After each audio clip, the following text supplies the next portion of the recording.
मुझे कई लोग बात ये पूछते हैं कि जब हम नई जगह जाते हैं, कोई नया घर, कोई नया दुकान, व्यापार, तो हमें वहाँ पर पूजा करानी चाहिए नितिन, क्योंकि एक पॉजिटिविटी आती है, एक नेगेटिव एनर्जी बाहर हो जाती हैं, भूत प्रेत आत्माएं ये परेशान नहीं करते, लोगों की नज़रें परेशान नहीं करती। तो ये सिर्फ नई जगह के साथ होता है क्या? मैं आपसे पूछ रहा हूँ, क्या आप जहाँ पर रह रहे हो यहाँ नहीं हो सकता? नेगेटिविटी यहाँ नहीं आती, आ नहीं सकती? कुछ ऐसा आपने बांध रखा है क्या? आपको पक्का यकीन है कि आप तक नहीं आएगी? आज की कहानी में थोड़ी सी गलतफहमियां दूर होने वाली हैं। पहली बार आए हो, स्वागत करता हूं। नमस्कार, आप सभी का स्वागत है आपके खुद के YouTube चैनल पर जिसका नाम है चाचा के फैक्ट्स। मेरा नाम नितिन है। मैं कहानियां सुनाता हूं, कभी रोचक पुरानी कथाएं, कभी तीसरी शक्ति के प्रकोप, कभी फैक्ट्स, कभी ईश्वर से जुड़े चमत्कार। हाँ, मैं सभी पर विश्वास करके कहानी सुनाता हूं। अगर आपके पास भी कोई ऐसी कहानी है जो आप हम तक लाना चाहते हैं तो please do let me know. मुझे मैसेज करिए, Facebook, WhatsApp, Insta, comment section, कहीं भी। नितिन स्टाइल में क्यों बात कर रहे हो? आप लोगों के लाड़ प्यार ने बिगाड़ दिया थोड़ा। आज की कहानी बड़ी कमाल है, रोचक है, डरावनी है, भयानक है, ठीक है? और मैं आप सभी से गुजारिश करूंगा कि पूरी कहानी सुनिएगा जरूर, क्योंकि बहुत बहुत बहुत सारे ऐसे लोग हैं जो कि इस बात को मानते जरूर हैं कि हम यहां पर कम से कम 10-15 साल से रह रहे हैं, यानी हम यहां पर नए नहीं आए, लेकिन अब कुछ नेगेटिविटी घर में महसूस हो रही है। तो आज कहानी को विस्तार से सुनिएगा, बीच में स्किप नहीं करिएगा। मैं आऊंगा अभी इंट्रो के बाद। हर हर महादेव।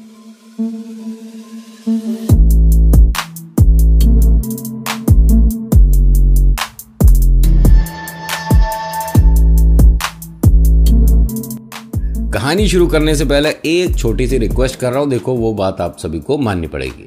ये जो नीचे लाइक का बटन मैंने लगवा रखा है, इसका इस्तेमाल करिएगा अगर आपको कहानी पसंद आती है तो। नहीं पसंद आती तो उसके बराबर में एक और बटन है, वैसे उसे ना ही देखो तो ज़्यादा अच्छा है। मतलब क्या रखा है, ये घर परिवार की बात, मतलब ऐसे डिसलाइक थोड़ा ना करते हैं। खैर, ये वाली बात बोलते में मेरे शब्द कहीं खो जाते हैं, अदरवाइज आप जानते हैं कि आवाज़ कितनी बुलंद है ना? तो शेयर कर सकते हैं, सब्सक्राइब करिएगा अगर पसंद आती है और इस तरह की कहानियां आप और देखना चाहते हैं। कहानी शुरू करने से पहले एक छोटी सी बात और बोलूंगा, ये डरावनी कहानी है। मैं शुरुआत ऐसे कर रहा हूं तो ये मत सोचिएगा कि हंसी मजाक होगा, आगे रोंगटे खड़े हो जाएंगे, इसीलिए थोड़ा स्टार्टिंग में बता देना चाहिए। अभी तो मैं थोड़ा माहौल क्रिएट कर रहा था कि आपके मन में ये जो एक हल्की सी सरसरी शुरू हुई ना कि नितिन भैया की कहानी आई है, डर तो अपने आप आ जाएगा। कहानी गाजियाबाद के एक व्यापारी की है, नाम सुशील है, बेटा इनका अंकुर निहायती बदतमीज किस्म का इंसान है। सॉरी टू से, ये शब्द वो है जो कि इनके पिता ने कहा है कि कहानी में इस्तेमाल करिएगा नितिन, अदरवाइज हमारा आप पर से विश्वास उठ जाएगा कि आपने हमने जो बताई कहानी वो नहीं सुनाई। तो आपने जो कहा पहली लाइन में बोल दिया सर मैंने, और आगे जो आपने शब्द बोले हैं, माफी चाहूंगा, कुछ एल्गोरिदम भी चीज होती है यूट्यूब पर परोसने के लिए, उसे फॉलो करके हम चलते हैं, ठीक है? सुशील जी एक ऐसे व्यापारी हैं जो कि इलेक्ट्रॉनिक्स का काम करते हैं, और ये इस व्यापार में पहले तो बहुत बेहतरीन हुआ करते थे, लेकिन 5-6 साल में इनके व्यापार में थोड़ी सी मंदी आ गई। उसके 3 बड़े कारण थे। एक तो ये अब बाजार का टेस्ट नहीं समझ पा रहे कि ये नई नई चीज़ें, ये जो नए नए विभिन्न प्रजाति के टीवी आ गए हैं, अजीब अजीब किस्म के ये मोबाइल फ़ोन आ गए हैं, और आज एक आया, कल दूसरा आ गया, तीसरा आ गया। तो इस व्यापार में ये किसी समय बहुत एक दमदार खिलाड़ी हुआ करते थे, लेकिन आज की डेट में जो बड़े लोग हैं, बड़े समुद्र पे जो राज करते हैं, वो इस तरह की छोटी छोटी मछलियों को खाते जा रहे हैं। आप समझ रहे हो ना? तो व्यापार बदलने की भी बात आई थी, लेकिन बेटे ने, अंकुर जो कि इनका बेटा है, इसकी शादी हुई है ऋतु नाम की लड़की से, और ये गुड़िया बहुत प्यारी है। इसलिए नहीं कि ऋतु अपने सास ससुर की सेवा कर रही है, बात कर रही है, उनसे मान सम्मान उनको जो देना चाहिए दे रही है, ना। 3 बड़ी इसमें खासियत है। पहला कि ये सुशील जी को, मतलब अपने पापा जी को, इस इलेक्ट्रॉनिक्स में आप क्या क्या नई नई चीज़ें ऐड कर सकते हो बता रही है।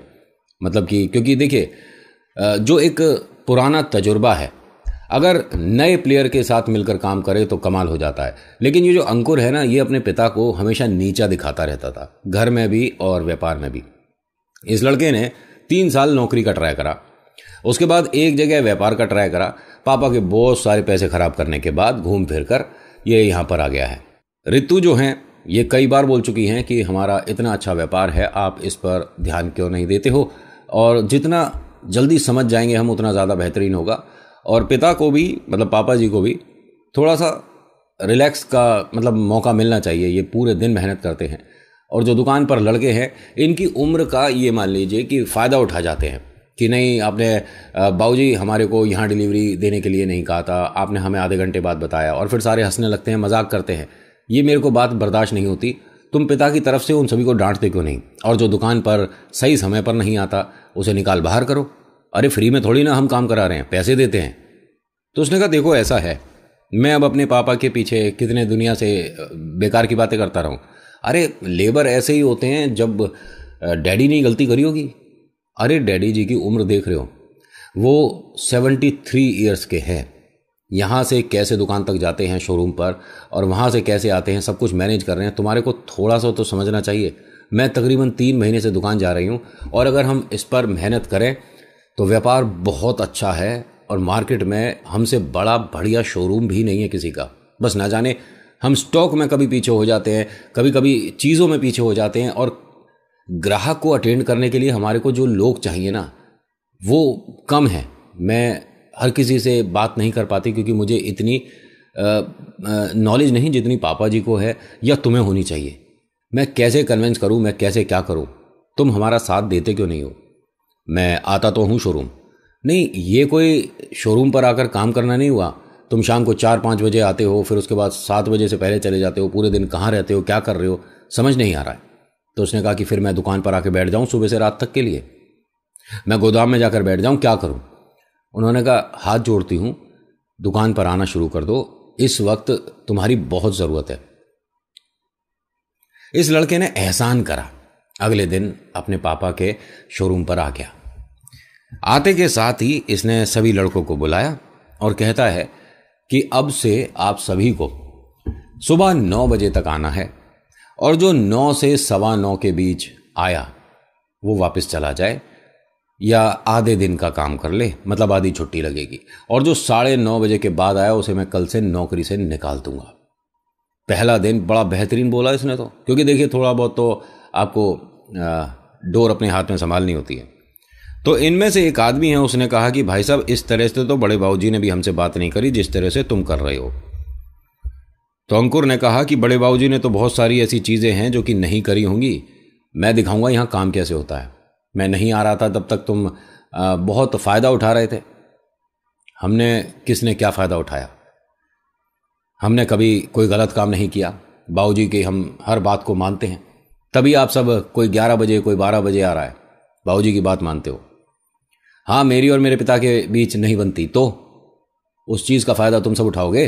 अब यहाँ रितु भी खड़ी है और पीछे सुशील जी भी आए थे, इसने ध्यान नहीं दिया, वो भी सुन रहे हैं। उन्हें अच्छा लगा, उन्हें ये नहीं बुरा लग रहा कि ये इन सभी को डांट रहा है। इन सभी को डांट तो तकरीबन 6 महीने पहले पड़ जानी चाहिए थी, लेकिन बहुत से ऐसे हैं जो कि मुफ्त की पगार भी ले रहे थे। इनमें से एक जो कि बहस कर रहा था, इसका नाम गिरिराज है। ध्यान से सुनिएगा इस नाम को, अगर आपके यहाँ अभी आया है काम पर ये आदमी तो एक बार कंफर्म कर लीजिएगा यही वाला ना हो जिसकी कहानी मैं सुना रहा हूँ।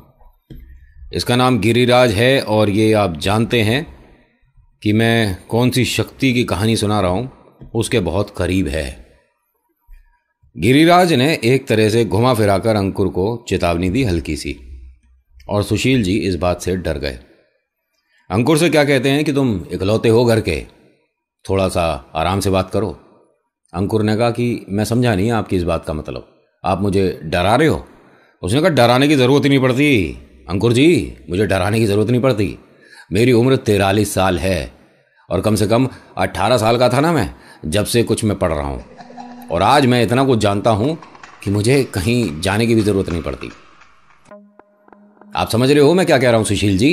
और सुशील जी एकदम आते हैं अंकुर के पास और कहते हैं कि इनसे कुछ कहने की ज़रूरत नहीं, तू बेटा अंदर चल और अपने ऑफिस में जाकर बैठ। नहीं ये इस तरह से कैसे बात कर रहे हैं, और ये है कौन, ये संभालते क्या है, स्टोर कीपर है, कौन है, गोदाम में बैठता है कौन, ये इसने बात कैसे करा मेरे से। उन्होंने कहा छोड़ ना, नहीं पापा ये आपसे बात कर लेते होंगे, लेकिन इन सभी को मैं सुधार दूंगा। गिरिराज ने कहा तू सुधारेगा मुझे। तू कल से शोरूम पे आ जा, अपनी सेहत ही सुधार ले। मतलब क्या है? अरे पापा ये हमारे से बात कैसे कर रहे हैं? तुम हमारे यहाँ काम कर रहे हो, थोड़ा आराम से बात करो वरना निकाल कर बाहर कर दूंगा मैं।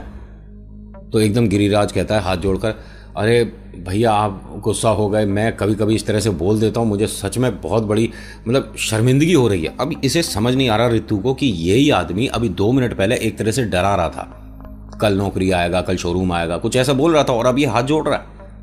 यह आदमी है ड्रामे कर रहा है, क्या नौटंकी चल रही है क्या यहाँ पर?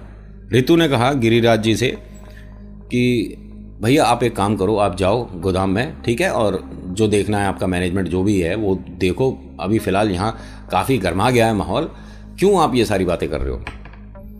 नहीं बिटिया, मैं तो देखो कभी कभी इस तरह से बोल जाता हूँ, भाई हमसे बड़े बाबूजी ने कभी नहीं बात करा ऐसे, लेकिन इनकी भैया की बात सुनकर थोड़ा मन खराब हो गया और मैं ना जाने क्या बोल गया। कोई बात नहीं, आप जाओ। अब ये आदमी चला गया। वहाँ जाने के बाद आधे घंटे बाद ही अंकुर ने उन्हें बुलाया कि गिरिराज जो है, जो कि गोदाम में काम करता है, उसे बुला कर लाओ। 10 मिनट हो गए, 15 मिनट हो गए, वो अभी तक आया नहीं। उसका मोबाइल नंबर पूछा गया, फ़ोन करा, उसका फ़ोन ऑफ है। फिर ये खुद गया गोदाम में देखने, तो गोदाम में जो बाकी लोग थे उन्होंने कहा कि नहीं गिरिराज जी इधर नहीं आए। नहीं, वो भेजा तो हमने यहीं था ना, सुबह जब बात हो रही थी उसके बाद वो यहीं तो आए थे। नहीं आए थे, वो बस अपना खाने का डिब्बा और अपना जो थैला सा लेकर आते, उसके बाद वो चले गए। चले गए? कहाँ चले गए? हमें कुछ नहीं पता। इसने आकर पापा से कहा कि पापा वो जो है गिरिराज जिससे सुबह बात हुई है, ये कहाँ गए? उसने कहा बेटा छोड़, तो उसके बारे में बार बार क्यों बात कर रहा है? तो इनके यहाँ एक और लड़का है छोटू, जो कि बहुत मदद करता है अंकल जी की, यहाँ पर साफ सफाई में भी ध्यान देता है, चाय मट्ठी वगैरह जो लाना होता है, और ये अंकल के बहुत करीब है। वो कहता है कि गिरिराज जी ऐसे ही करते हैं भैया, मैं आपको बताना नहीं चाहता था, ये हफ्ते में 2-1 दिन ही आते हैं, और जब आते हैं तो इस तरह से ही उठकर कभी भी चले जाते हैं, ये कोई काम नहीं करते, ये मान लो। अरे तो मैं इस आदमी को निकाल कर बाहर करता हूँ, अभी इसका बताओ क्या हिसाब बनता है, इसके पैसे इसके घर पहुँचाओ, ये कल से शोरूम में नहीं दिखना चाहिए। सुशील जी ने कहा कि बेटा रहने दे, हम उसको मना करेंगे तो वो बुरा मान जाएगा।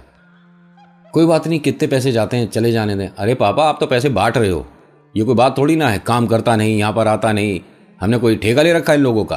अरे बहुत सारे ऐसे लोग हैं जिनको नौकरी की ज़रूरत है और जो काम करना जानते हैं, ये मुफ्त की रोटी तोड़ने वालों को रखने की ज़रूरत नहीं है।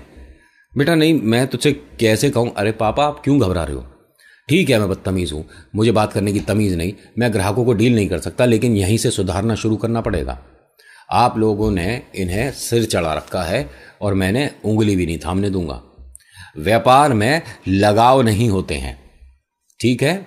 आपका व्यापार करने का ज़माना और था कि सभी की इज्जत करके चलना पड़ता था। यहाँ इज्जत तो करिए करिए, लेकिन काम भी करवाइए।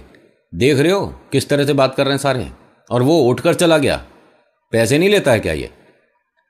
ऋतु ने कहा कि पापा जी बुरा मत मानिएगा, लेकिन आज ये बात आपके फेवर में ही कर रहे हैं। ये आदमी काम तो खैर गलत ही कर रहा है, आए और इस तरह से बात हुई और चले गए उठ के। अभी बहुत सारे ऑर्डर हैं जो कि पेंडिंग हैं, और वो स्टोर मैनेज कर रहे हैं। अगर गोदाम देख रहे हैं तो स्टॉक अगर पूछना होगा तो कौन बताएगा? नहीं बेटा, तुम दोनों की बातें सारी ठीक हैं, लेकिन उसे हम हटा नहीं सकते। पापा क्यों नहीं हटा सकते? वो भगवान है, शैतान है, क्या है वो जो आप इतने घबरा रहे हो उससे? देख बेटा, तू इन चीज़ों को मानता नहीं है,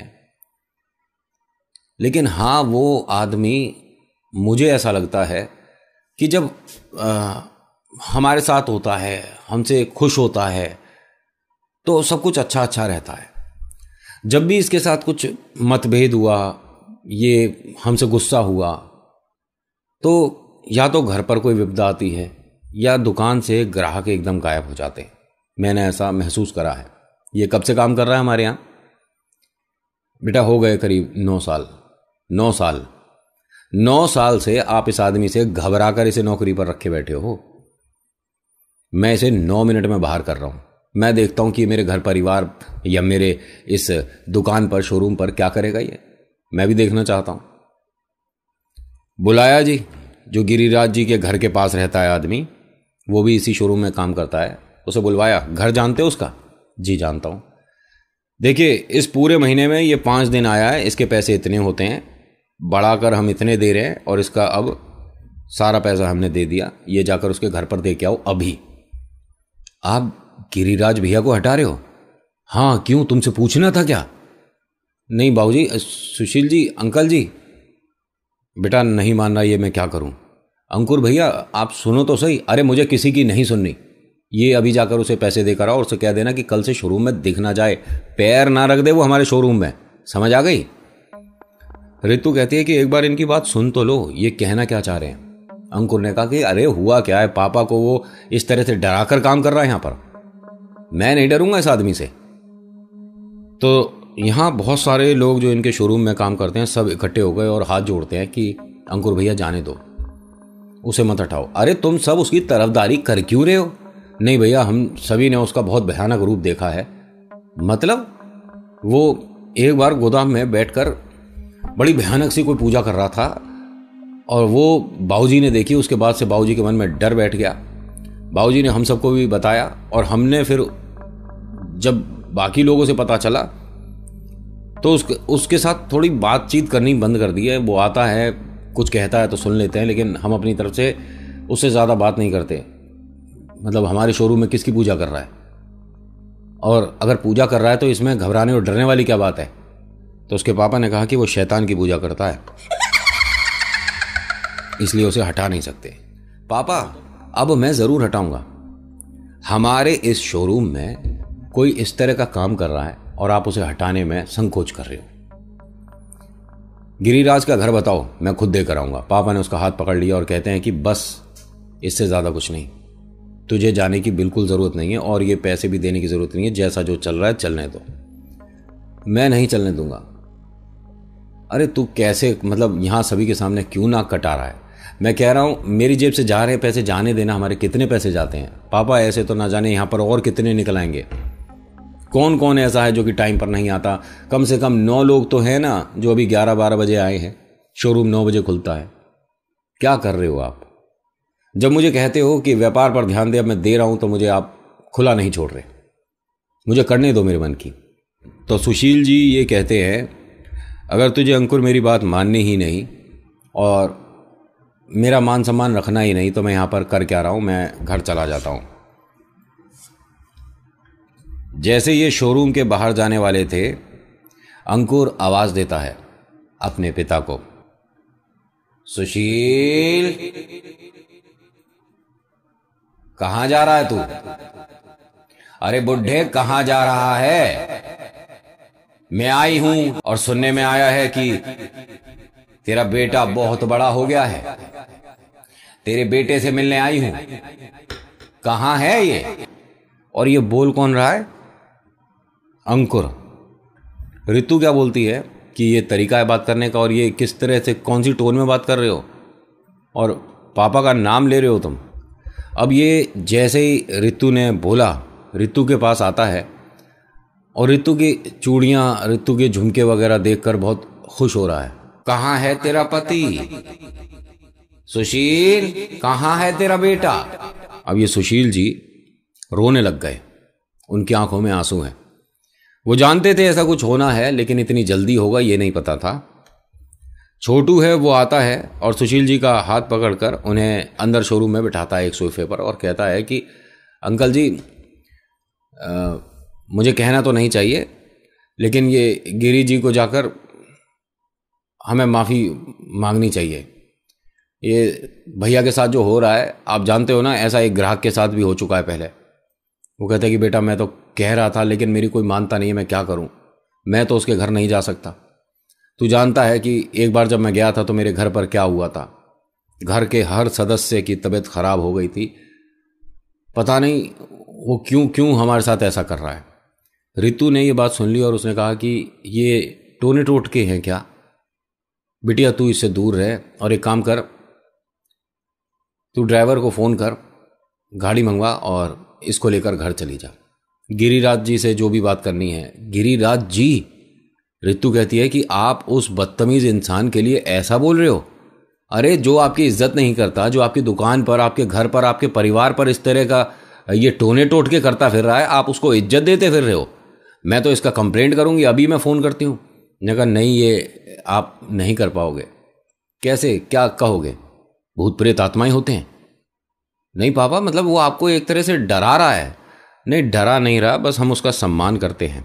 ये सम्मान करना और डरना दोनों अलग होता है। दुनिया सम्मान करती है किसी बड़े का क्योंकि उसने कुछ अच्छा हासिल किया है, कुछ लोगों को अच्छा सिखाया है। डर कर कोई किसी की रिस्पेक्ट नहीं करता। लेकिन आप डर रहे हो, मैं नहीं डरती। और मैं क्यों डरूंगी? बालाजी का हाथ है मेरे ऊपर। और ये जो कर रहा है ना, ये जो हरकतें कर रहा है, ये मजाक में कर रहा है आपको मेरे ख्याल से डराने के लिए। मैं अभी इससे बात करती हूँ। ऋतु आती है अंकुर के पास और कहती है कि ये सब अब बंद करो, पापा को बहुत बुरा लग रहा है। और ये गिरिराज कोई, ये सुनने में आया है कि कुछ इस तरह की शक्तियों के बारे में जानता है। तो ये हाँ हाँ हाँ हाँ हाँ हाँ करने लगा एकदम से। अरे तुम ये सब बंद करो, मैं कह रही हूं ना। और मैं ड्राइवर को कॉल कर रही हूं, अभी घर चल रहे हैं। कहाँ जाना है? अरे घर चल रहे हैं अभी। अब जो लोग वहां पर थे, जो काम कर रहे थे, वो अपने काम छोड़ छोड़ कर दूर दूर से ही मतलब उसे देख रहे हैं, अंकुर को। भैया के साथ कुछ है, भैया के साथ कुछ है। भाभी आप एक काम करिए, इनके लिए कुछ मंगाइए, जो ये मांग रहे हैं इनसे पूछे कि क्या खाएंगे। अरे तुम सब पागल हो क्या? कैसी बातें कर रहे हो? इनके साथ कुछ है, अगर कोई समस्या होगी तो यहां से हॉस्पिटल लेकर जाऊंगी ना मैं। इनके साथ कुछ है क्या? कुछ भी चल रहा है। जब ये कुर्सी पर बैठा, बैठने के बाद इन्होंने मतलब ऋतु ने ये चीज़ खुद महसूस करी कि ऐसा देखिए बहुत कम होता है। पहली बात मैं आपको क्लियर कर दूं, अगर आप किसी ऐसे इंसान को जानते हैं जिसका टीवी इन सब का काम है, वो खुद कहेंगे कि इतनी गैस नहीं बनती कि टीवी की स्क्रीन चटक जाए, वो भी बंद टीवी की। बंद टीवी जिसका कोई कनेक्शन नहीं, उसकी स्क्रीन चटक जाएगी। और ये हुआ कैसे था? ऋतु देखती है कि अंकुर अपनी उस मालिक वाली सीट पर बैठ गया। कहती है कि अभी मैंने तुम्हें कहा है कि मैं ड्राइवर को कॉल कर रही हूं और वो आएगा और हमको यहां से जाना है। खड़े हो जाओ यहां से। अरे चलो तो सही उठकर। तभी ये एकदम दोनों पैर उस पर रखता है अपनी कुर्सी पर, ठीक है। और मतलब बड़ी अजीब सी तरीके से ये बैठा हुआ है और उससे क्या बोलता है कि अपने पति से बोल, अपने बाप को लेके यहां से चला जा। अब मैं यहीं बैठूंगी और मैं यहां से बाहर कहीं नहीं जाऊंगी। अच्छा, अगर नहीं गए तो? जैसे ही इसने बोला ना अगर नहीं गए तो, इसने इतनी तेज चीख मारी, इतनी तेज चीख मारी कि मतलब यहां पे जो काम कर रहे थे उनके साथ साथ जो इनके बराबर वाला शोरूम है, सामने वाली दुकान है, वहां के लोगों तक भी आवाज गई थी कि यहां हुआ क्या है। कुछ लोग आए एकदम से, दरवाजा खोलकर पूछते हैं सुशील जी से कि सब कुछ ठीक है। कुछ भी ठीक नहीं है, समझ नहीं आ रहा मैं क्या करूं, इसको बंद कर दूं क्या शोरूम को? तो वो क्या बोलते हैं कि गिरिराज कहाँ है? हाँ, उसी की वजह से हो रहा है ये सब, और मैं नहीं जानता कि ये कैसे हो रहा है और कौन मेरी मदद करेगा। अरे क्यों नहीं मदद करेंगे, हम सब एक साथ हैं। मार्केट में अगर इस तरह का कोई परेशानी आती है तो हम सबको मिलकर एक दूसरे का साथ देना चाहिए। अब ये हंस रहा है। तू मदद करेगा? तेरे यहां आकर बैठ जाऊं अभी? आऊं? ये अंकुर के साथ है जी। अंकुर बेटा एक काम करो, तुम यहां से अभी घर जाओ। तुम अभी आज ठीक नहीं हो, तबीयत तुम्हारी ठीक नहीं है। और बिटिया एक काम करो, वो गाड़ी हमारी खड़ी है, तुम्हारा ड्राइवर घर से आएगा, उसे समय लगेगा। तुम्हें गाड़ी चलानी आती है? हाँ जी। तुम एक काम करो, ड्राइव करो और घर चले जाओ। पापा जी मैं क्या जाऊं? हाँ बेटा बिल्कुल जाओ। ये अंकुर के पास आती है और उसका हाथ पकड़ के जैसे मतलब उसे उठा रही थी, तो कंगन और चूड़ी ये जो होती हैं, इन दोनों की आवाज़ों में फ़र्क होता है ना। इन्होंने चूड़ियाँ पहन रखी थी, जो इनकी वाइफ हैं ऋतु। लेकिन जब अंकुर को इसने उठाया तो ऐसा लगा जैसे कंगन टकराए हैं। वास्तव में इस तरह का इन्होंने महसूस करा। और जैसे ही ये आवाज़ हुई है, हल्की बहुत जो मतलब ना के बराबर आवाज़ आई, जो कि सिर्फ ऋतु को सुनाई दी थी। तभी आवाज़ देता है कि ऋतु दीदी। तो ऋतु ने एकदम पलट कर देखा कि क्या हुआ। इनके ही शोरूम में तीसरी लाइन थी, वहाँ पर कोई भैया थे जो कि कुछ सामान चेक कर रहे थे, इन सभी पर से अपना ध्यान हटाकर वो अपने काम में ध्यान दे रहे थे। कहते हैं कि इस वाले टीवी की स्क्रीन चटकी हुई है और ये माल तो 2 दिन पहले आया है और ऐसा हो नहीं सकता। तभी किसी और ने भी कहा। ऐसे करते करते जब टीवी गिने तो ये काफ़ी ज़्यादा थे। इनको समझ नहीं आ रहा कि ये दरार, ये तरेड़, ये जो चटक रही है ये कैसे। और ये जहाँ जहाँ जाकर देख रही है ना, वहाँ वहाँ अंकुर इसके पास पास आकर खड़ा हो जाता है चुपचाप। ठीक है, बिल्कुल इसके पास आकर चुपचाप खड़ा हो जाता है, वो भी सुन रहा है। अब ये सब कुछ जब देख रही थी तो ये कहती है, पापा जी ये सभी वो आदमी करके गया है, गिरिराज जो था, ठीक है, उसी ने हमारा ये सभी टीवी के साथ ये जो नुकसान किया है, क्योंकि उसे परेशानी है ना, अंकुर के साथ परेशानी थी ना, आपसे वो इस तरह से बात कर रहा था, अंकुर ने जवाब वगैरह दे दिया उसे, वो हमारा ये नुकसान करके गया है, मैं एक बार उससे ज़रूर बात करूँगी। तो एकदम अंकुर सामने आ जाता है उसके, ऋतु के। हाँ बता, बात कर ले, मैं यहीं पे तो हूँ, बात कर ले। ऋतु को हल्का फुल्का सा लगने लगा, क्योंकि इसने अभी ये किसी से बात शेयर नहीं करी थी कि जब मैंने अंकुर का हाथ पकड़ा था तो मुझे कड़े से मेरी चूड़ियां टकराई, ऐसा लगा था। और मतलब इसका चलना, इसका बात करना अंकुर का नहीं लग रहा है जैसा वो चलता है, बात करता है।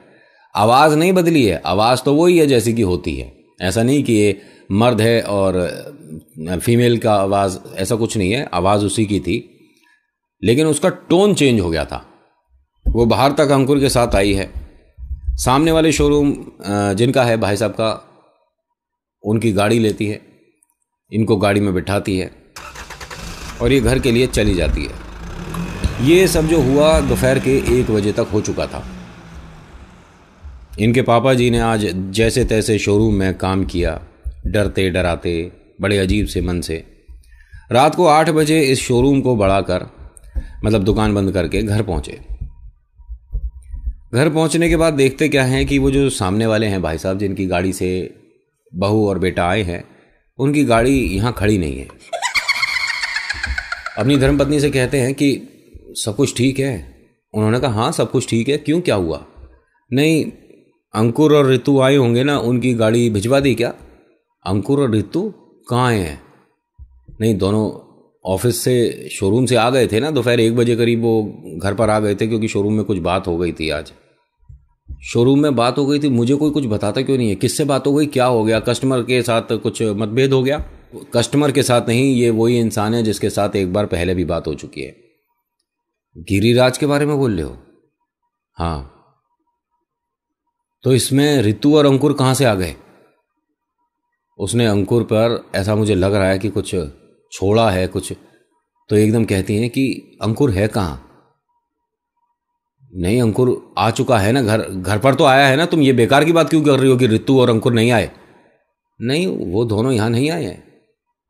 अब इन्होंने बिना देरी करते हुए उन भाई साहब को फ़ोन कर दिया जिनकी गाड़ी लेकर ये गई थी, कि मैं माफ़ी चाहूँगा, मुझे समझ नहीं आ रहा कि बहू और बेटा शायद कहीं हॉलीडे पर चले गए हैं, आपकी गाड़ी वो ले गए, मुझे बड़ा अजीब लग रहा है। अगर उन्हें कहीं जाना ही था तो घर में 3-3 गाड़ी है ले जाते। अरे भाई साहब 1 मिनट शांत हो जाओ, क्या हुआ? नहीं, ऋतु और अंकुर दोपहर आपकी गाड़ी लेकर गए थे ना, वो घर नहीं आए हैं। हाँ, वो गाड़ी मेरे घर खड़ी है। गाड़ी आपके घर आ गई, ठीक है। कब आई थी? ये करीब 5 बजे 6 बजे के बीच में कोई देकर गया था। ऋतु नहीं आई थी, कोई और था शायद। अच्छा, सब कुछ ठीक है? हाँ, सब कुछ ठीक है। ऋतु और अंकुर ना जाने कहीं शायद घूमने चले गए हों, अपने किसी दोस्त के चले गए हों। तो उस आदमी ने कहा कि जैसा आप कह रहे हो वैसा हो तो ज़्यादा बेहतर है। जब हर जगह आप देख लो ना, तो एक बार आखिरी में गिरिराज के घर भी दिखवा लेना, ये दोनों कहीं वहां ना पहुंच गए हों। इनकी हिम्मत नहीं हो रही कि वहां जाकर देख पाएं। अब ये किससे कहें कि मेरी मदद कर, क्योंकि इस विषय में कोई मदद नहीं करता है। अधिकतर घर परिवार के तो खैर 2-2 3-3 कदम पीछे हो जाते हैं, जो बाहर के होते हैं वो अपने हिसाब से मदद करते हैं। जहां पैसा लग रहा है वहां से हाथ खींच लो। बालाजी का दामन थाम लो, दुर्गा कवच पढ़ लो, संकट मोचन आपके साथ रहते हैं। विश्वास करने में देरी कर देते हो। नहीं, हम भगवान की पूजा करेंगे या हम हनुमान चालीसा पढ़ेंगे तो क्या भूत प्रेत आत्मा कंट्रोल में हो जाते हैं? क्या चले जाते हैं? या कोई विशेष व्यक्ति पढ़ेगा तब? क्यों? तुम विशेष नहीं हो। हनुमान जी को जो याद कर रहा है वो व्यक्ति विशेष है। आपने जय श्री राम बोल दिया तो 1,00,000 लोगों में सबसे अलग हो गए, और आप तो हनुमान चालीसा पढ़ रहे हो। प्रेतों के बस की भी नहीं होगी कि आपकी तरफ देख लें। ठीक है, आप पाठ करो, मन से करो, हनुमान जी पर बहुत आस्था करो, इतनी पॉजिटिविटी मिलेगी ना, आपके काम बिगड़े बनते चले जाएंगे। लेकिन कौन करे? समय थोड़ा सा व्यस्त रहता है। हम स्कूल जाते हैं, हम कॉलेज जाते हैं, हम दफ्तर जाते हैं, हम लेट नाइट आते हैं, कैसे करें पूजा? कई घंटों का काम है ना। अगर अच्छे से पढ़ो तो 10 मिनट लगते हैं हनुमान चालीसा पढ़ने में। मन से पढ़ो, खुश होकर पढ़ो, 15 मिनट लग जाएंगे। 24 घंटों में से अगर 15 मिनट बालाजी को दे दिए, 15,000 प्रेत नहीं आ सकते आपके पास। थोड़ा विश्वास तो करो। और सिर्फ भूत प्रेत आत्माओं की बात नहीं होती है जब हनुमान जी के बारे में बात होती है। आपके जो पर्सनैलिटी है, आपका जो एक व्यक्तित्व है, आपका जो एक ऑरा है, उसमें जो लोग आएंगे उनके साथ भी अच्छा होगा। मेरी बात अगर नहीं समझ आई तो दोबारा से समझा देता हूं।